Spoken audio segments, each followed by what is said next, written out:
আসসালামু আলাইকুম এভরিওয়ান, সবাই কেমন আছেন? আশা করছি সবাই খুব ভালো আছেন। আমরাও আল্লাহর রহমতে খুবই ভালো আছি। তো সকাল সকাল আয়ানকে স্কুলের জন্য পাঠিয়ে দিলাম। ওর পরীক্ষা চলছে, ওর বাবা ওকে নিয়ে গেল। এখন হচ্ছে আমি একটু ঘর গোছগাছ করে তারপর হচ্ছে রান্নার কাজে চলে যাব। আর এখন আয়ানের বাবা নাস্তা করে গেল। আয়ানের অবস্থা এই যে দেখেন, ও সকালবেলা বলছিল যে একটু ট্যাং খাবে, তো আমি ওকে ট্যাং বানিয়ে দিয়েছি, কিন্তু এই যে গ্লাসের সব মানে অর্ধেকটা খেয়েছে আর বাকি অর্ধেকটা রেখে গেছে, খাবে না। তো যাই হোক, বাচ্চা মানুষ সকাল সকাল উঠতেও চায় না, খেতেও চায় না, তা কি আর করার। ওরা স্কুলে চলে যাওয়ার পর এখন হচ্ছে আমি সম্পূর্ণ কাজগুলো শেষ করব। আমি এখন ঘরটর গুছাবো, রান্না করব। তো আর কি, আজকে সারাদিনের ভিডিওতে আমি কি করি না করি সেগুলো দেখতে থাকেন। আর আজকে আমি একটু মাছের ডাল রান্না করব। মাছের ডালটাকে আমি একটু ভেজে নেব। মাছের ডাল বা মুগ ডাল যেটাই হোক না কেন, ভেজে নিলে খুব সুন্দর একটা ঘ্রাণ বের হয়। তো এই জন্য আমি যতই ভাজা থাকুক না কেন সবসময় চেষ্টা করি যখন রান্না করি তখন একটু ভেজে নেওয়ার। তো একটু লাল করে ভেজে নিলে খুব সুন্দর একটা ঘ্রাণ বের হয়। আর আজকে হচ্ছে আয়ান একটু ডিম ভুনা খেতে চেয়েছে, তো আমাদের জন্য তো তরকারি আছেই, মানে রান্না করব। আর আয়ানের জন্য একটু ডিমও ভুনা করব। এখন হচ্ছে ডালটাকে আমি সুন্দর করে ভেজে নিই।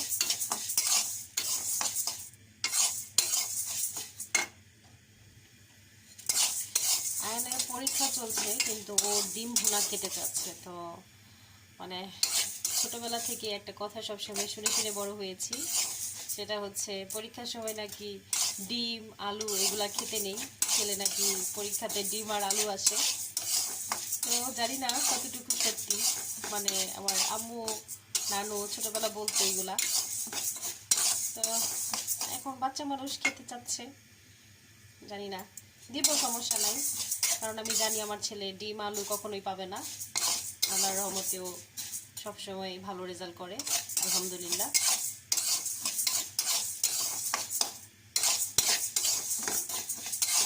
তো একটু হালকা লাল করে ভেজে নিলেই কিন্তু খুব সুন্দর একটা গ্রান বের হয়। অলরেডি কিন্তু গ্রানটা বের হচ্ছে, আমি পাচ্ছি গ্রানটা, খুবই সুন্দর একটা ফ্লেভার বের হয়ে আসছে। এখন হচ্ছে আমি এটাকে ক্লিন করে তারপর হচ্ছে একটু পানি দিয়ে সিদ্ধ করে একটু ব্লেন্ডারে ব্লেন্ড করে তারপর হচ্ছে রান্না করব। আর এই ডালটাকে ব্লেন্ড করে রান্না করলে কিন্তু খেতে অনেক মজা হয়।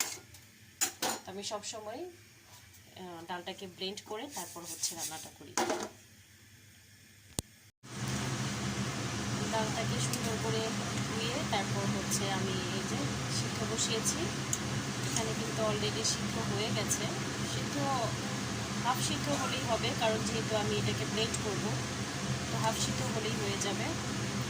এখন হচ্ছে নামিয়ে একটু ঠান্ডা করে তারপর ব্লেন্ডারে ব্লেন্ড করে নিয়ে আমি হচ্ছে ডালটাকে রান্না করব। আর এইভাবে করে রান্না করলে খেতে অনেক মজা হয় ডালটা।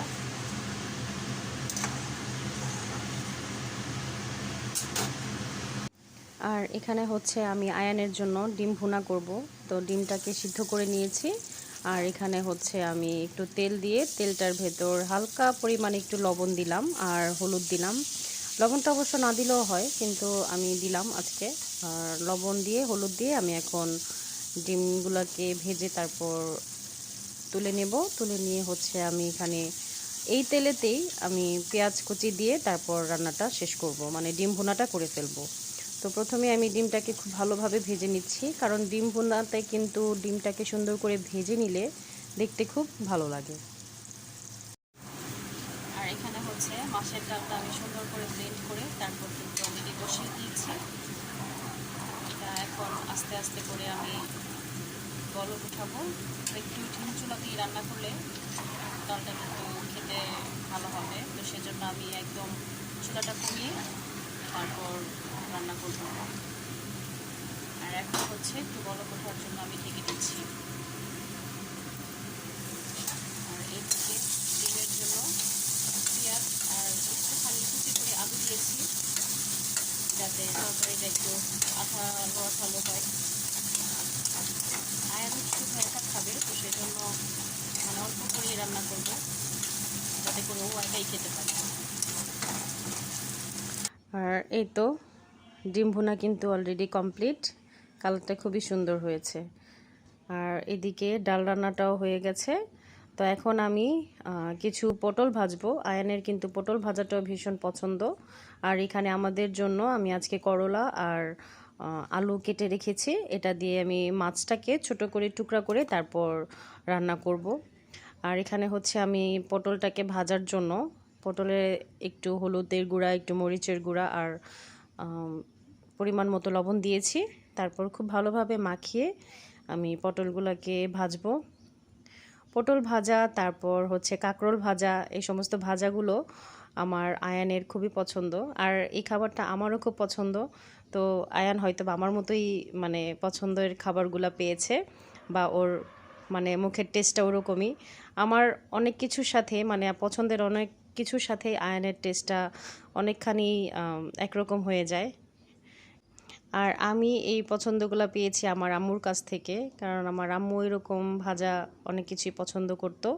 তো আমি আমার আম্মুর মতোই এগুলো পছন্দ করি। আমার আম্মু পটল ভাজা, কাঁকরোল ভাজা এগুলো অনেক পছন্দ করতো।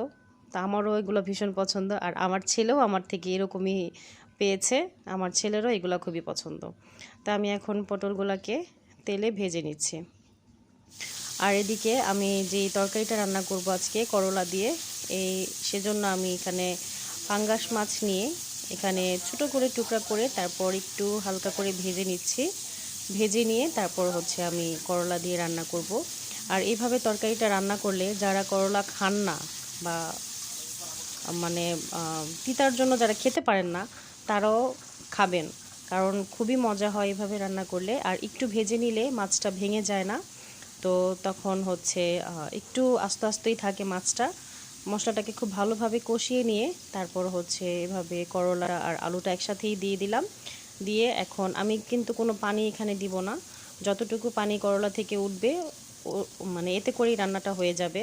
আর আমি কষানোতে একটু মানে যখন মশলাটা কষিয়েছি তখন একটু পানি দিয়ে দিয়েছিলাম, তো সেই পানিটাই আর মানে যথেষ্ট হবে, আর কোনো পানি দিব না। আর যেহেতু করলা একদম চিকন করে কাটা, সিদ্ধ হতে সময় লাগে না, তো আমি এখানে কোনো পানি অ্যাড করব না। একদম ভাজা ভাজা করব তরকারিটা, খেতে কিন্তু অসাধারণ হয়। তা আপনারা যারা এভাবে এখনও পর্যন্ত খাননি বা করলা খান না, খেতে চান না, তারা কিন্তু এইভাবে রান্না করে দেখতে পারেন। টেস্টটা কিন্তু অসাধারণ হয়। আর মানে বুঝবেনই না যে করলা রান্না করেছেন, খুবই মজা হয় খেতে। তা আমি প্রায় সময়ই এভাবে রান্না করি, তো অনেক দিন হয়েছে এভাবে রান্না করি না, অনেক খেতে ইচ্ছে করছিল, তো সেজন্য আজকে মন পছন্দের এই খাবারটা রান্না করে ফেললাম। আমি সবসময় পাঙ্গাস মাছ থাকলে ছোট করে টুকরা করে এভাবে কেটে তারপর রান্না করি। অনেক সময় চাইলে কিন্তু মাছটাকে ভেঙেও রান্না করা যায়, কিন্তু মাছটা একটু আস্ত আস্ত থাকলে খেতে কিন্তু ভালো লাগে। তো সেজন্য আমি আজকে আস্তই রাখলাম মাছটাকে, একদম ভেঙে চুরে রান্না করি নি। আর যদি আমি এখানে মাছের মাথাটা ব্যবহার করতাম তাহলে কিন্তু অবশ্যই ভেঙে রান্না করতাম, সেক্ষেত্রেও টেস্টটা একদম সিমিলারই হয়, খুবই মজা হয় খেতে। আর যেহেতু আয়ানের পরীক্ষা চলছে, তো আয়ানকে তো একটু এক্সট্রা সময় দিতেই হয়, কারণ ওকে সন্ধ্যাতে আমি যদি নিয়ে না বসি তাহলে ও পড়তেই বসতে চায় না। তো যাই হোক, আজকের ভিডিওটা এই পর্যন্তই। আমি এখন আমার ছেলেকে নিয়ে বসেছি ওকে পড়ানোর জন্য। তো আজকের ভিডিওটা কেমন লাগলো সেটা অবশ্যই কমেন্টে জানাবেন। লাইক, শেয়ার, ভালোবাসা দিয়ে অবশ্যই পাশে থাকবেন আশা করছি। তো সবাই ভালো থাকবেন, সুস্থ থাকবেন, আমাদের জন্য দোয়া করবেন। আমরাও আপনাদের জন্য দোয়া করি। আপনারা যে যেখানে যেভাবে আছেন সবাই ভালো থাকেন, সুস্থ থাকেন। আল্লাহ হাফিজ, আসসালামু আলাইকুম।